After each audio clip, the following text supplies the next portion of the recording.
হকাররা তো এখন ভ্যান গাড়ি নিয়ে গ্রামে ঢুকতে পারে, কিন্তু যারা তাদেরকে ব্যবহার করে টাকা কামাইতো সারা বাংলাদেশ, আজকে তারা তো নীরবভাবে গরিব হয়ে গেছে। বিএনপি সরকার গঠন করার পর সারা বাংলাদেশ ব্যাপী উচ্ছেদ অভিযান চলছে, যার মধ্যে রয়েছে ফুটপাত এবং অবৈধ স্থাপনা।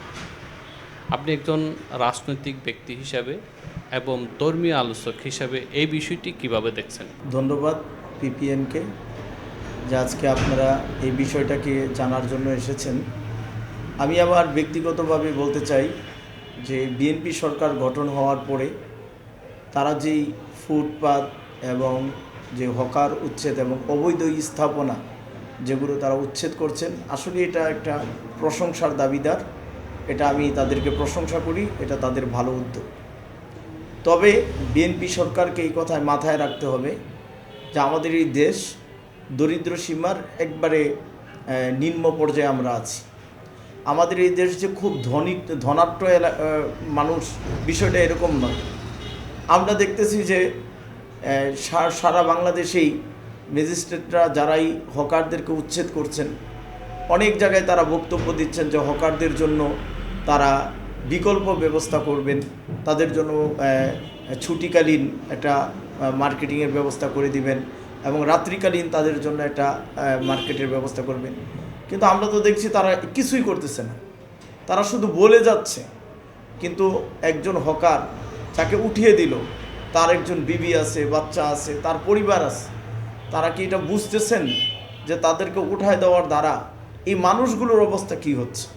আমাদের দেশটা তো যে ওরা হকারগিরি করে যে অনেক টাকা আয় করে রাখছেন বা এরকম তো না, বরঞ্চ তারা তো এরকমভাবে নিম্ন আয়ের মানুষ।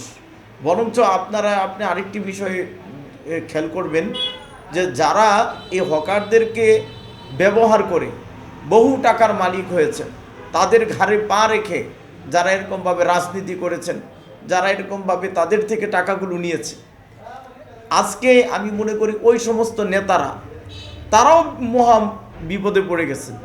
কারণ তাদের ওই হকাররা যেই টাকাগুলো চাঁদাগুলো দিত, তারা চাঁদা দিতে পারতেছে না।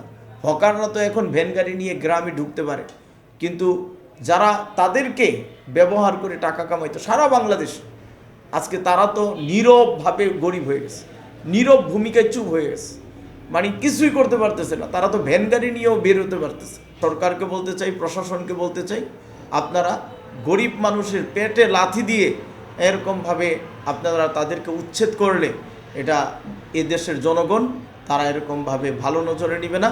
এদেশের মানুষ চায় দুমুঠো ভাত, ভালো মতো একটু থাকবে, খাবে, ঘুমাবে, এটাই এদেশের মানুষের, গরিব মানুষের চাওয়া।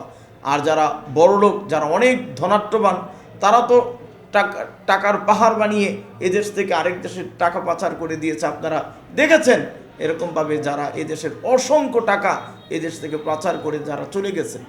কিন্তু আমি আপনার মাধ্যমে আমি সরকার সহ প্রশাসনের সবাইকে আমি এই কথার মেসেজ দিতে চাই যে অতি সত্বর হকারদের জন্য একটি সুন্দর স্থাপনা, তাদের জন্য একটা ব্যবসা প্রতিষ্ঠানের ব্যবস্থা না করে দিলে এদেশে চুরি ডাকাতি বেড়ে যাবে, এদেশে খুন রাহাজানি বেড়ে যাবে। এজন্য এই দেশকে কন্ট্রোল করতে হলে হকারদের জন্য একটা সুন্দর ব্যবস্থাপনা করে দেওয়া এটা অত্যন্ত জরুরি বলে আমি মনে করছি। আমি যে এতক্ষণ যে কথাগুলো বললাম তার মানে যে আমি হকারের পক্ষে আসলে এটা বলতেছি না। আমার উদ্দেশ্য হচ্ছে যে দেশের সরকার এবং প্রশাসন তাদের এই উচ্ছেদ কার্যক্রম এটা যাতে করে ফলপ্রসূ হয়।